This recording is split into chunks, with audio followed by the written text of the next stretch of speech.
Let's cross over to the UK and speak to Kate Madison. Hello, Kate. Hello, good morning. How art thou? I introduced you before.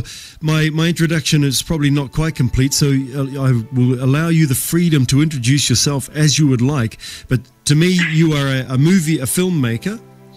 In particular, my relationship with you is through your love of all things Tolkien, and you've made a fan film, a Lord of the Rings fan film, but also you're an actor as well, aren't you?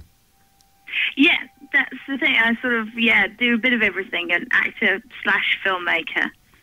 Yeah, and I made this film. A slash filmmaker? I've heard about those slash movies. Oh no, none of that. So I have slash art though somewhere. If you, someone made some slash art of me from the movie. Oh really? Yeah. I feel honoured. Yeah, slightly. You've made the big time. That's right, when they make slash about you. Could you explain? There'll be a lot of listeners who are going, what do they mean slash? So what is slash? Now we got onto that already. Oh no. Yeah. Okay. Well, it's a form of fan film. It's almost not. It's not a form of fan film, but it is almost related to it, isn't it? It is. Let me make it plain that my film is not a slash film, but slash is sort of, I guess, it's basically sort of just gay sort of porn style thing. Like when they'll take characters or something, and they'll either write about it. You can sort of have slash art and slash writing and stuff. So basically someone took my character from Born of Hope and combined it with Miranda Otto's from Lord of the Rings and put us together in a loving embrace. Basically, that's kind of slash art for you.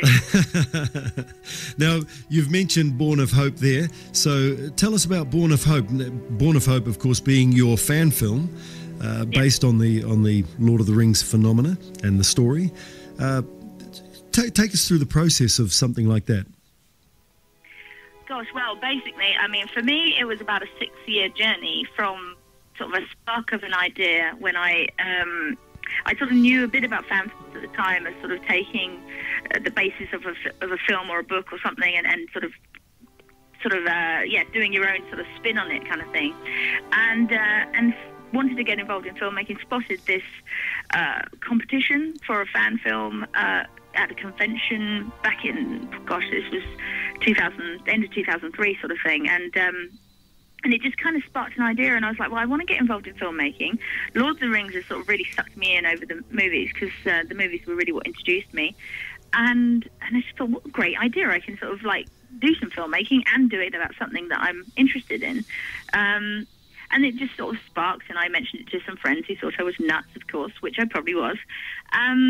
And it just sort of snowballed, like relatively slowly, because I sort of, picked it up and started to do it, and then realised it was too big and sort of shelved it, and then picked it up again. And eventually we did a test shoot in 2006, got some actors together, got a sort of very short script and did some scenes.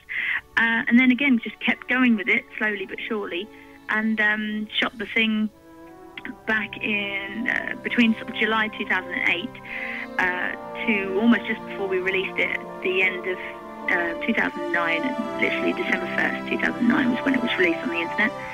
And since then it's had about almost, I think, or just over 4 million views on the internet now, which is pretty cool.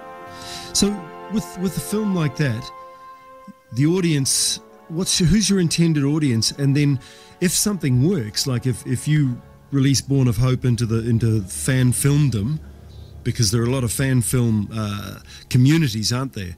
There's some around the sci-fi stuff out there. Then of course there's the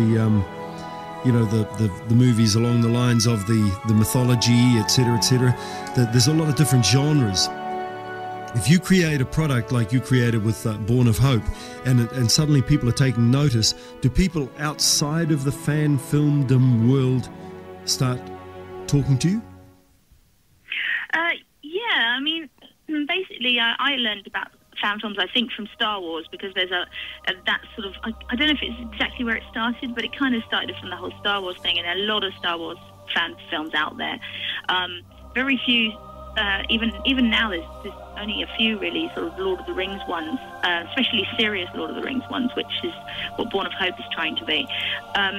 And yeah, I mean, obviously, the joy in a way of doing a fan film is you've got an audience out there that are that want to see Lord of the Rings films. They've just gone and watched all the movies, and they want to see more.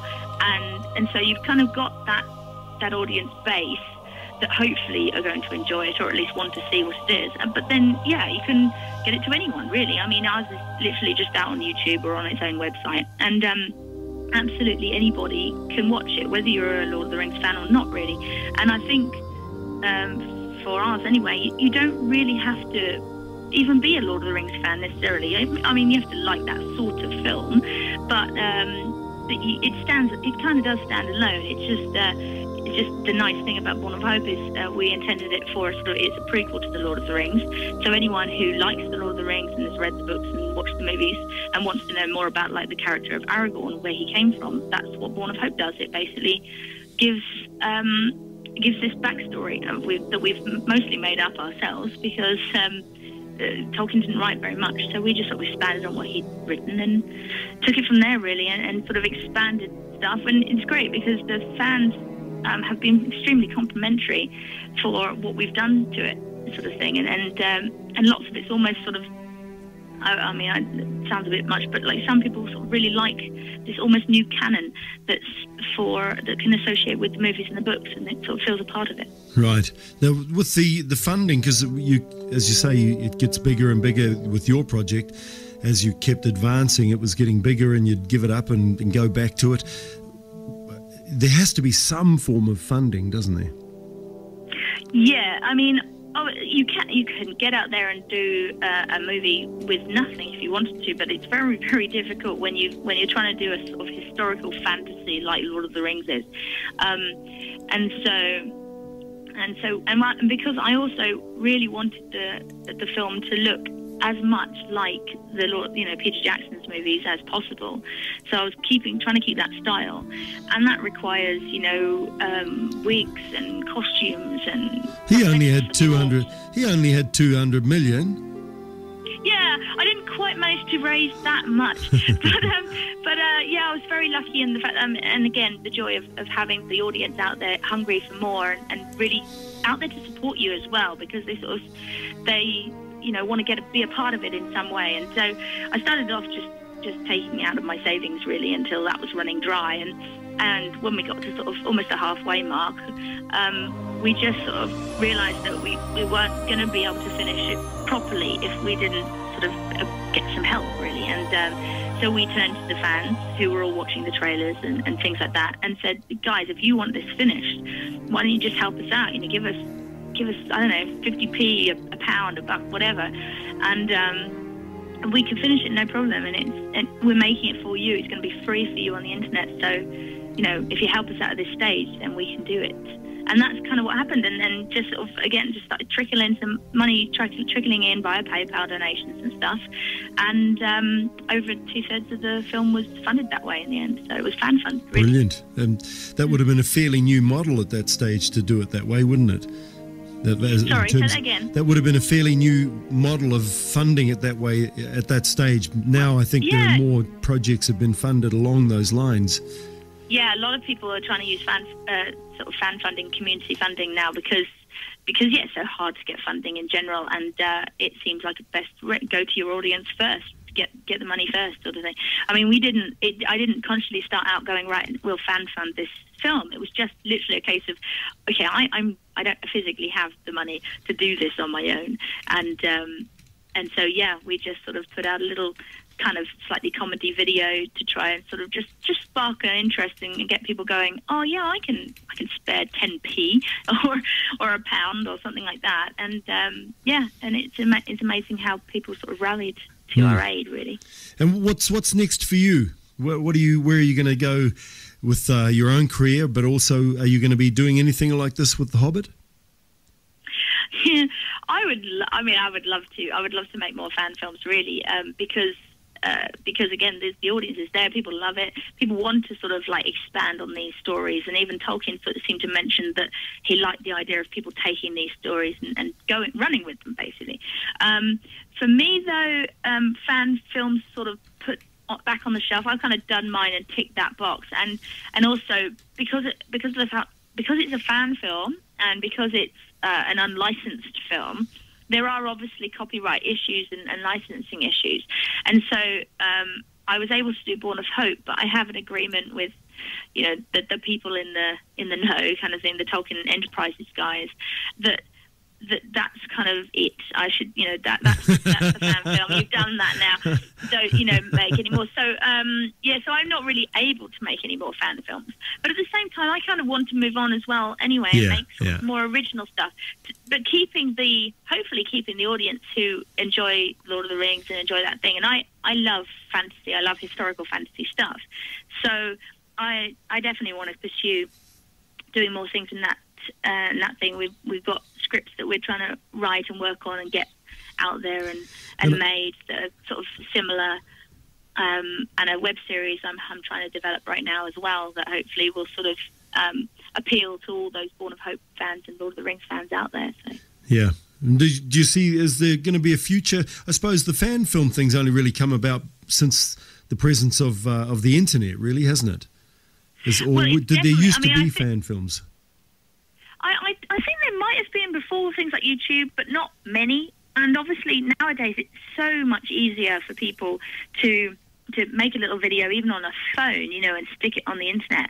And so it really does help people who want to make fan films. Mm-hmm.